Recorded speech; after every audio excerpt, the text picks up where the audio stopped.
If we're to look at most forms of social media, we can see individuals that emerge as thought leaders or conversation starters. Some social media users seem to have an expert ability to drive conversations and garner large audiences. So what is it about some users that enable them to operate in these ways? And how do they impact on the contemporary social media landscape?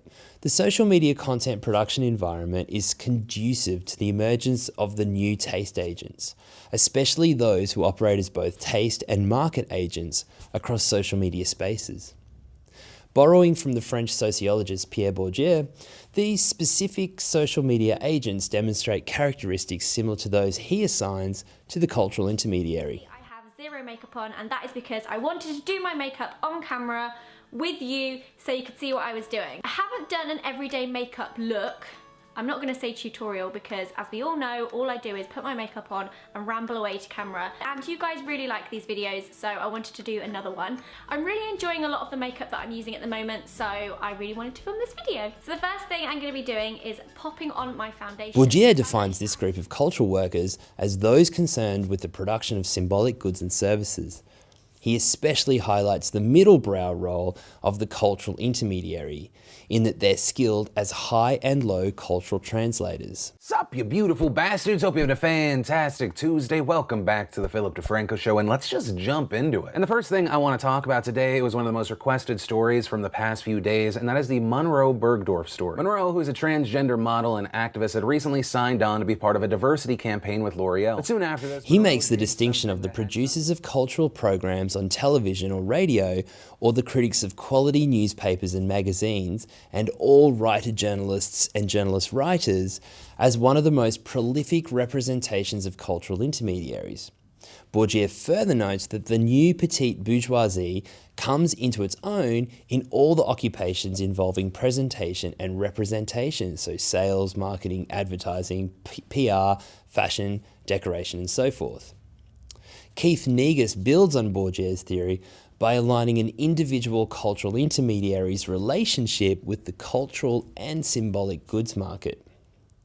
He suggests that the skill of the personnel within the pop music industry aligns with the cultural intermediary in that they work at a point where the tensions between artists, consumers, and entertainment corporations meet and result in a range of working practices, ideological divisions, and conflicts. Ultimately, Negus is highlighting the gap of cultural goods consumption between producers and consumers, where he suggests artists and repertoire agents ideally are located between pop music artists and mass audiences.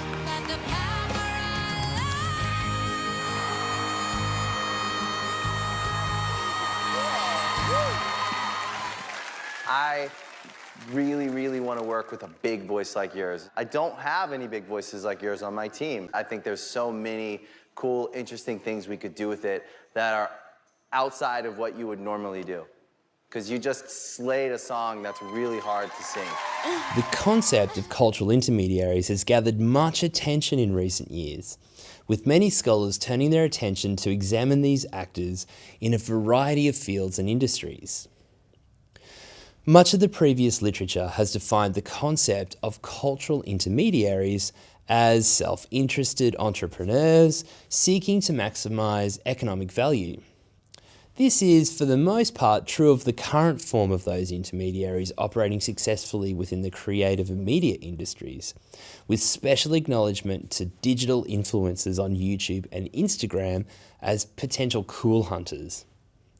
Scholars have also noted that cultural intermediaries are those who add value to cultural artifacts within the creative industries, and specifically as the rise of a creative class. A more critical examination of cultural intermediaries suggests that while they're situated in the middle of production and consumption of symbolic goods, they're merely creating an unnecessary role within the creative industries. Furthermore, Wright critically examines the insecurity of the role by suggesting that cultural intermediaries, as cultural workers, are engaged in the reproduction of the cultural aspects of social class by shoring up their insecure positions in the relations of cultural capital, rather than simply being the taste leaders of a reflexive modernity. In each of these definitions, cultural intermediaries embody some form of capital translator role between different stakeholder groups, most often producers and consumers. So this focuses on the cultural intermediary as a capital translator within the field of cultural production. Thinking through cultural intermediaries as capital translators is explored in detail in the rest of this module.